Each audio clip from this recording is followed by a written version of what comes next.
Well, let's talk about how this came about, because frankly, a defense lawyer and someone that works on the police side of interrogation and training police officers on interrogation, these are not birds of a feather usually. So the two of you together, which I love, by the way, and we've worked together before. We've been on the show, the three of us, and I found both of you provocative and informative. But how did this come about, the two of you together?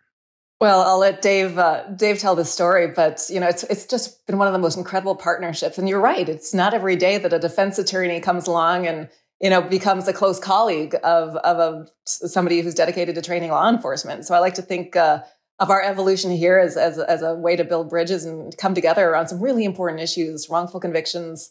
No one wants the wrong person convicted. Everybody wants the right person, right, to be taken off the streets while the innocents get to go home at night. So I think that's the foundation for this. And Dave, you can tell the story of what introduced us to each other's work.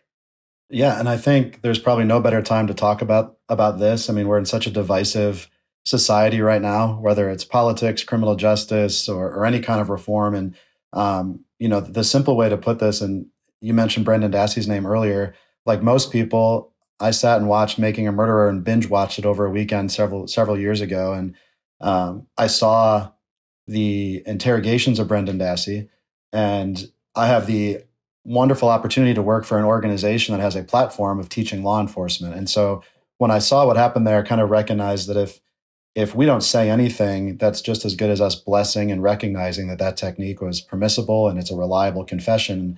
I didn't believe that. So I had the chance to reach out to Laura and some others involved in the case. And from there, I realized that we're really not on two different sides of the same argument. We're really on the same one. We're looking to make sure law enforcement has effective tools to solve cases and protect public safety. And I think we've actually seen more that we have in common than we actually have apart throughout this partnership. Well, I think you do too. And I said some of this when we've talked before, but I really worry sometimes about the government, and in this situation, prosecutors who do become abusive. I mean that at several different levels, but as I've said before, I think they forget what their job is, and their job is to seek justice, not a conviction. I think sometimes they get into a case and they get involved ego-wise and time-wise and career-wise.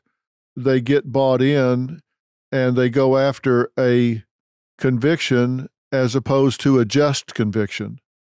So they'll do virtually anything to get that conviction once they start down that path, whether it's just or not. And I can't believe that some of these prosecutors don't know when they've gone past the line and say, I've taken liberties here in getting a confession. I've taken liberties here in getting someone to say something that a reasonable, rational interrogation in the bright light of day with proper support in place would never have been given.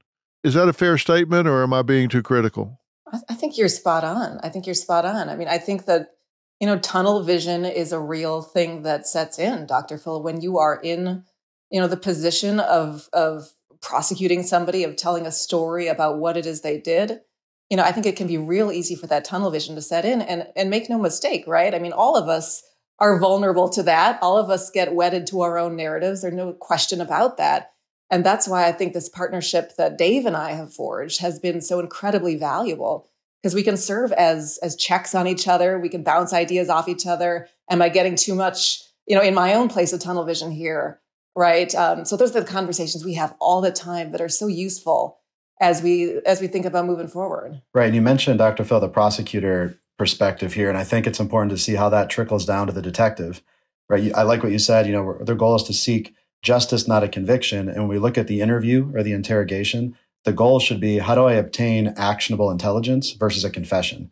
And it's that mindset shift of, let's get rid of this presumption of guilt. And instead, let's enter a conversation with the goal of, let me obtain as much information as possible so that we can further investigate. But, we've got this kind of CSI Law and Order effect where everybody thinks the goal of every conversation is to get the I did it. And in fact, that promotes the tunnel vision that Laura just spoke about. Yeah, I'm always concerned when you look at the evidence and you see there are interrogation methods that are long embraced and used by probably the vast majority of interrogators. They include certain things such as lying to a suspect, misrepresenting evidence, things that have been constitutionally protected in many ways. Those same things are used with sophisticated, intelligent suspects, all the way down to those that are intellectually challenged. And when we look at the number of false confessions that lead to wrongful convictions, it goes up dramatically when you use those techniques with those that are less equipped to recognize and fend them off versus those that are equipped to recognize and fend them off, which tells you that it's not a level playing field. If you have someone that's got an 80 IQ and no support system and you use those techniques, you're going to get 2, 3, 4 times as many false confessions as you do with a sophisticated suspect. So they have to know that they have tipped the playing field. I agree completely. And I think when you meant the first thing you mentioned, Dr. Phil, is if there's one kind of technique or traditional training, when the only tool you have is a hammer, everything looks like a nail. And when you think about investigators they're going to talk to a witness, a victim, a potential suspect, regardless of age, or all the other vulnerabilities that could make risk factors, if they're only trained in one technique, that's the only thing they're going to use. And we like to look back, and instead of always faulting the officer, is what tools were they given in the first place to be successful? And what we're seeing now are things like trauma-informed interviewing to recognize people that have been exposed to trauma, how that impacts their memory and their recall. We're looking at the social science of, when we say juvenile or youth, now we're looking at upwards towards the age of 25, not traditionally 18. And I think the more we know that we can educate investigators on, they want to do the right thing, but we need to provide them the tools to do so. I mean, I think that's one of the most important things that you're doing, Dave, and that we're doing in partnership. The amazing thing is, I think most people don't know that police are allowed to lie to kids during interrogations, much less that police have been trained to do just that. This is being taught in all 50 states to our police officers, right? To our law enforcement that's out there on the streets. They're being taught to use these techniques. And, the history here is fascinating to me. These techniques in which we deceive and manipulate people during interrogation. These techniques were invented way back in the 1940s and 1950s, and they have gone untouched. They are still in use today, even though now that DNA hasn't been invented, we're realizing that people are falsely confessing due to this manipulation so much more often than anyone would ever have thought. So we're at this moment now of realization, thanks to DNA technology, that these old, outdated techniques, it's time to get rid of them and do something new.